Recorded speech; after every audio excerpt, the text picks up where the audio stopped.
წინა კვირას თლიანად ალტინფოს რაღაცა ეთერი ჩვენ დაგვითმოდა, მე მგონი შეურაცხყოფა არ არის დარჩენილი, რომელიც არ მოგვაყენებთ. ბავშვების ჭამა და რაღაცა ინცესტი, ცოდვა არ არსებობს, რომელიც არ მოგვაწერეს.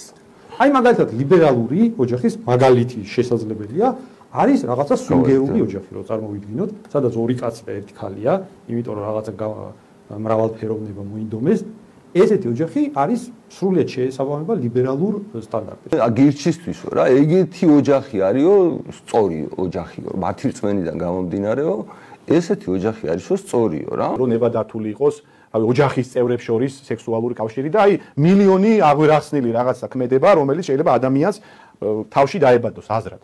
შენ თუ ლიბერალი ხარ, მაგასაც ნორმად უნდა თვლიდე. იმიტომ რომ შენი იდეოლოგია კარნახობს შემდეგ რაღაცას. ანუ ტიპები იძახიან რომ შენ გინდა თუ არაო, ამას უნდა თვლიდეო, ეხლა შენ თვლი თუ არ თვლი ეს მეორე საკითხია, მაგრამ ანუ ამათ მიაჩნიათ რომ შენ გინდა თუ არა ამას უნდა თვლიდე. ეხლა ნახე რეებს უნდა თვლიდე.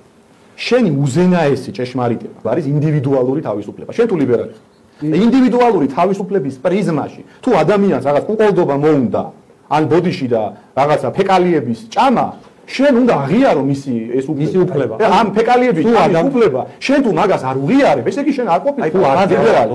უცოდინრობის თუ გაუნათლებლობის რაღაცა ზეიმია, სადაც საზოგადოებაში ნებისმიერი რამე შეიძლება გავიდეს შენი მოწინააღმდეგის რეპუტაციის დანგრევის მიზნით. შორს რო არ წავიდეთ რა.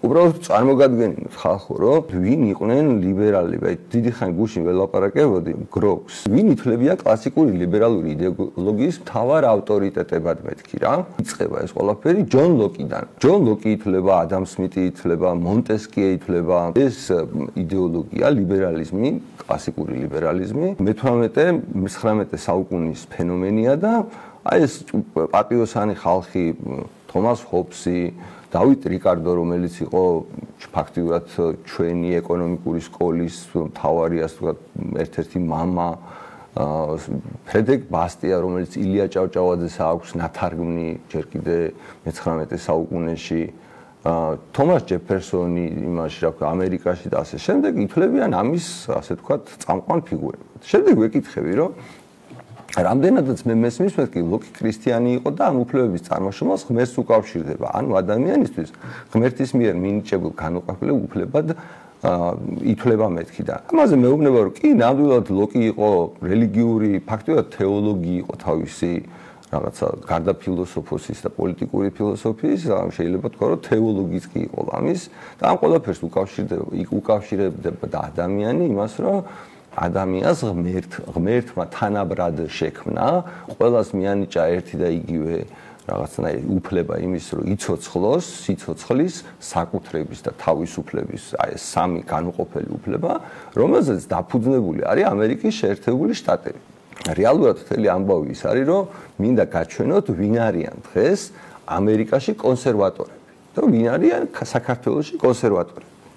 ხო და წარმოვიდგინოთ, რომ ამერიკაში, ვინაიდან ამერიკა დააფუძნეს, აი დამფუძნებელ მამებს რო ეძახდნენ, ისინი ყველანი იყვნენ კლასიკური ლიბერალები. ანუ ყველანი ისინი იყვნენ რაღაცნაირად ლოკის ჭუის ხალხი. აი ამ ტრადიციის გაგრძელება იყო, ზუსტად აი ამ ქრისტიანული ტრადიციის გაგრძელება იყო, რომ ამერიკაში ადამიანის უფლებათა ბილი მიიღეს, კონსტიტუცია მიიღეს და იქ ადამიანი ფაქტიურად გამოცხადებულია აი ამ ტიპის არსებად. ხო? აი წეღანასაც ეს რა ქვია, რაღაც საშინელებებს რო ლაპარაკობენ ეს ხალხი, ამის საწინააღმდეგოდ რო წარმოგადგენთ რა არის სინამდვილეში კლასიკური ლიბერალიზმი, გამოდის რომ ამერიკული კონსერვატორები, რომლებიც დღეს ტრადიციული წესრიგის დაცვას და შენარჩუნებას ცდილობენ, შინაარსობრივად კლასიკური ლიბერალები არიან მეთქი. ამაზე მეუბნება რომ შენი დაკვირვება საინტერესოა და ზუსტიაო, თანამედროვე ამერიკელი კონსერვატორები და რას უჭერენ ინდივიდუალურ თავისუფლებას, ანუ კლასიკური ლიბერალიზმის ძირითადი ელემენტები აქვს რა, შეზღუდულ მთავრობას, რომ მთავრობა არ ძარცვავდეს ხალხს, თავისუფალ ბაზარს, ანუ ეკონომიკურ ლიბერალიზმს, კანონის უზენაესობას და ხელისუფლების დანაწილებას, რაც ნიშნავს იმას, რომ ერთი კაცის ხელში არ მოიყაროს მთელმა ძალაუფლებამ. აი ეს არის დღევანდელი ამერიკაში მომხდარი რევოლუციის ძირითადი საფუძველი იმ ადამიანების, რომლებიც თავს დღეს ამერიკაში უწოდებენ კონსერვატორებს. ანუ კონსერვატორები დღეს ამერიკაში არიან ის ადამიანები, რომლებიც რაღაც თვალსაზრისით იცავენ იმ ღირებულებებს, რომელიც ამ ქვეყნის დაარსებიდან ამ ხალხს გამოადგა და ის მესიჯი, რომ მოდი ამერიკა ისევ გავხადოთ დიდებული ქვეყანა, ანუ მაგას მესიჯი ტრამპის, ზუსტად ნიშნავს იმას, რომ მოდი დავუბრუნდეთ იმ ღირებულებებს, რომელიც გამოგვადგა და ჩვენ აგვაშენებინა მაგარი ქვეყანა. ამას ნიშნავს ეს ამბავი. ხო და დღევანდელი კლასიკური ლიბერალები და კონსერვატორები ამერიკაში ერთი და იგივე ხალხია. ან ყოველ შემთხვევაში მათი იდეები ძალიან ახლოს არის ერთმანეთთან, პლუს რაღაცა მცირე განსხვავებები შეიძლება იყოს იმის გამო, რომ დღეს სხვა სამყაროა 21 საუკუნეა, მაგრამ ღირებულებები უცვლელია. ვისაც როგორ უნდა რაც გინდა ის გააკეთე, ეგ უნდა იყოს შენი უზენაესი ჭეშმარიტება და მიდგომა. აქედან გამომდინარე, აი რაც ჩამოთვალე, აი რაღაცა აღვირახსნილი რაღაცა სექსუალური რაღაც სვინგერობა იქნება, LGBT საკითხი იქნება, ტრანსგენდერიზმი იქნება, რა ვიცი, ფეკალიების ჭამა იქნება, კანიბალიზმი იქნება თუ ბავშვების რაღაცა ტრანსგენდერებად გადაკეთება, მაგ საკითხან შენ პრობლემა არ უნდა გქონდეს, რატო შენ ამ საკითხს უნდა მიიჩნევდე როგორც, ნუ ამის უფლება აქვს. მან მაგ საკითხში. ანუ ესე იგი, რომ წარმოვიდგინოთ, რომ ეხლა რაც ჩამოთვალა, ფაქტობრივად კანიბალიზმიც კი, კანიბალიზმს უნდა ვამართლებდეთ.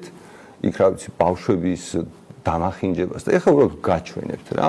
ეხლა ეს არის ჩემი ბოლო გამოსვლა, როდესაც ქოცები იღებენ ანტი-LGBT კანონს. ჩემი აზრით ყველაზე ღირსეული ადამიანები ისინი არიან, რომლებიც თავის ორიენტაციას არ მალავენ, მაგრამ ამის გამო კი არ ამაყობენ დემონსტრაციებს, კი არ აწყობენ ჩვეულებრივ. ისინი აქტივისტები არიან, ხვდებით? და ესეთი ჩვეულებრივი ადამიანები, რომლებსაც ოჯახები ყავთ, შვილები ყავთ და ასე შემდეგ. წარმოგიდგენთ, იმათთვის ხო შეურაცხმყოფელია სახელმწიფოს ესეთი დამოკიდებულება, რომ თქვენ რომ ბავშვი მოგინდეთ, ან სიტყვაზე რაღაც აყვანის შესაძლებლობა გქონდეთ, აი რაღაცა შემთხვევაში კი ბატონო თვალს დავხუჭავთ, მაგრამ რაღაც შემთხვევაში თუ ჩვენ წინასწარ გავიგეთ, მაშინ თქვენ ბავშვის აღზრდის უფლებას არ მოგცემთ. ჩემი აზრით ეს აბსოლუტურად მორალურად გაუმართლებელი საქციელია და მე უბრალოდ არ მსმენია, რომ თუნდაც რელიგიურად თუნდაც რაიმე მორალის თვალსაზრისით ზოგადად ადამიანს ეკრძალებოდეს ბავშვის აღზრდა, მიუხედავად მისი ორიენტაციის. ანუ თქვენ შეიძლება საშიშროებას ხედავდეთ ესეთ დრამაში, რომ ვიღაც აქტივისტი, რომელიც რაღაც იდეოლოგიით არის შეპყრობილი, შეიძლება ბავშვს არასრულწლოვანს ან ისეთი ზიანი მიაყენოს, რომელიც თქვათ ნიშნავს იმას, რომ მას როდესაც საკუთარ თავზე გადაწყვეტილების მიღება არ შეუძლია, ამ პერიოდში ჩაუტაროს ან ქირურგიული, ან ჰორმონალური ისეთი თერაპია, რომელიც მას დაამახინჯებს. მე მხოლოდ ამას ვეთანხმები და ჩემი აზრით მგონია, რომ აი ჩვენი თანამშრომლობა იქნება ამ კანონის პარაგრაფში თუ აი რაიმე თვალსაზრისით გადაკვეთა, მდგომარეობს მხოლოდ იმაში, რომ ასეთი ტიპის სამედიცინო манипуляციები ჩვენ საზოგადოებაში არასრულწლოვნების მიმართ იყოს აკრძალული. სინამდვილეში რაშია საქმე რა, რომ წარმოიდგინეთ, რომ აქ რას ვამტკიცეთ, აი ქართული რეალური ტრადიცია რა იყო, რომ ბავშვი რო დაობლდებოდა, ამ დაობლებულ ბავშვს ბუნებრივია, რომ პირველი პატრონი გამოუჩნდებოდა ოჯახის უახლოესი ნათესავი. მაგრამ აი თქვენ რომ დაფიქრდეთ უბრალოდ რა, თქვათ და წარმოიდგინეთ, რომ ეს ოჯახის უახლოესი ნათესავი არის რაღაც ლესბოსელი მამიდა. რომელი ჯობია, ანუ აი მაგალითად მოსამართლე რო იყო, რა გადაწყვეტილებას მიიღებ, რომ ეს ბავშვი გაუშვა უნდა ბავშვთა სახლში, თუ მაგალითად ჯობია რომ აღზარდოს ნათესავმა, რომელსაც განსხვავებული რაღაც გემოვნება აქვს სექსუალური. ყოველგვარი აქტივიზმის გარეშე, რომელიც არც არავინ არ გეკითხება საერთოდ მაგნაწილს, ხო? ხო ცხადია რომ ოჯახის წევრს დაუტოვებს. ეს პრობლემა ხო საქართველოში რეალურად არ დგას. საქართველოში არ არსებობდნენ ისეთი აქტივისტებიც კი არ არსებობდნენ პრაქტიკაში, რომლებიც ცდილობდნენ საკუთარი შვილებისთვის სქესის შეცვლას, განსხვავებით დასავლური იმ ქვეყნებისგან, სადაც ეს პრობლემა რეალურად იდგა. ან ის რაც მართლა პრობლემაა, რომელიც მაგალითად არაადეკვატური მშობლების საკუთარი შვილების მიმართ დამოკიდებულებაც, არა მარტო მშობლების, იმ სკოლების, იმ რაღაც სამედიცინო პერსონალის, რომელიც ამას სადღაც აკეთებდა და ეს დღეს დარწმუნებული ვარ, რომ რაღაც პერიოდის შემდეგ დანაშაულად ჩაითვლება და გასამართლდება ესეთი ამბავი, თუნდაც საზოგადოებრივი აზრის თვალსაზრისით და ეს შეიძლება რომ მსგავსი რაღაცა, როდესაც ცნობილია რომ მე ჩვენ ასეთი პოზიცია გვქონდა ოფიციალურად აგერ საპარლამენტო ტრიბუნიდან მე მაქვს ახსნილი საკუთარი პოზიცია რამდენიღაც ერთი წლის წინ და ეს ხალხი რომელიც ინდიაში არც გიცნობს ჩვენზე ლაპარაკობენ ამ ხალხს უნდა ჩვენთან აგერ აი ამ სტუდიაში იყვნენ ბელორუსიზაცია ანუ უნდა ვიყოთო ბახმუტიო ან რუსებმა დაგხოცონო ანუ უნდა გავხდეთო ბელორუსიო ანუ არჩევანი არის ან ავღანეთს დაგამსგავსებენ ან ბელორუსი იქნები და მაგარ შორის უნდა აირჩიოს სინამდვილეში ესამე ვარიანტი მიხარ შვეიცარია ჩვენ რო პოზიცია გვაქვს ანუ რაც გვინდა და მე ყვები რომ რაღაც მინდა რომ შეიარაღებული იყოს საზოგადოება მინდა რომ თუ მაგალითად ეს ქვეყანა ჩვენი არ არის არასოდეს არ მოგვინდება ამ ქვეყნის რეალურად დაცვა თუ ჩვენ ამ ქვეყანას არ ვიყენებთ და ჩვენი ცხოვრების ნაწილი არ გავხადეთ და თუ ჩვენ პლუს არ აგვაქვს შესაძლებლობა რომ ჩვენ თვითონ გადავწყვიტოთ როგორ დავიცვათ ჩვენი საკუთრება ფიზიკურად ანუ არასოდეს სტიმული არ გვექნება რომ ამ ქვეყნის გამო ვიომოთ რა იძახიან რომ ვინმე მოგვაჩვენოსო რომ კერძო საკუთრების უფლებაო და საკუთრების უფლებაო რამენაირადო გამომდინარეობსო ბიბლიიდანო ანუ ქრისტიანული ღირებულებიდან ეგო არ გამომდინარეობსო 10 მცნებიდან ერთ-ერთი არის არა იპარო სხვისი არ მოიპარო ანუ თავარი პრობლემა რომელმაც ღმერთი ჩაანაცვლა არის სახელმწიფო ანუ სახელმწიფო არის ის ვინც ადამიანებს ქურდობაზე პასუხისმგებლობას აცილებს. შენ კი არ ქურდობ, აი შენ პირადად კი არ მიდიხარ და ჯიბეში კი არ უყოფ ხელს. აგზავნი ვიღაცას. ვიღაც უგზავნი რა, რომ იმან ჩაუყოს ხელი. უბრალოდ შენ ლეგიტიმაციას აძლევ. აი პარლამენტი რომ მიდიხარ დაჩვენებზე და ხმას რო აძლევ ამ ხალხს.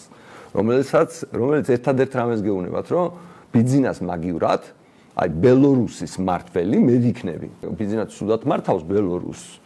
და მე უკეთესად გავმართავ ბელორუსს, აი რა ვიცი, ვინც არ უნდა ვიყო ეს რაღაც მახარაძე ვიქნები, ჩერგო ვიქნები, რაღაცა გვარამია ვიქნები თუ გახარია ვიქნები. ანუ ყველა ამას გეუბნებათ, რომ მე ამ ბელორუსს, ისაც ბელორუსი ვარ. ერთპიროვნული მართლობაა, ხო? ერთი კაცის მართლობა, პოლიტიკური ცხოვრება არ არსებობს, სიტყვის თავისუფლება შეზღუდულია, ხალხი განსხვავებული აზრით გაქცეულია და ხმას ვერ იღებს ან ციხეში ზის და ჩვენ რითი განსხვავდებით? სხვა ალტერნატივა ხო არავის არ შემოუთავაზებია. ანუ ტიპები ხო ამბობენ რომ რაღაც კონსერვატიზმი ნიშნავს რომ რელიგიის შენახვას, ოღონდ რელიგიაში ვაფშე ვერაფერს ვერ იგებენ, იმიტომ რომ არსად არ წერიაო ქრისტიანულ იმაშიო, რა ქვია, მოძღვრებაშიო, რომ კერძო საკუთრებაო არისო ქრისტიანული ღირებულება. ეს ხალხი იძახის. ხო და ადამიანი არის თავარი ღირებულება და ადამიანი იმისთვის რომ გადარჩეს, ცოცხალი იყოს და მონა არ იყოს.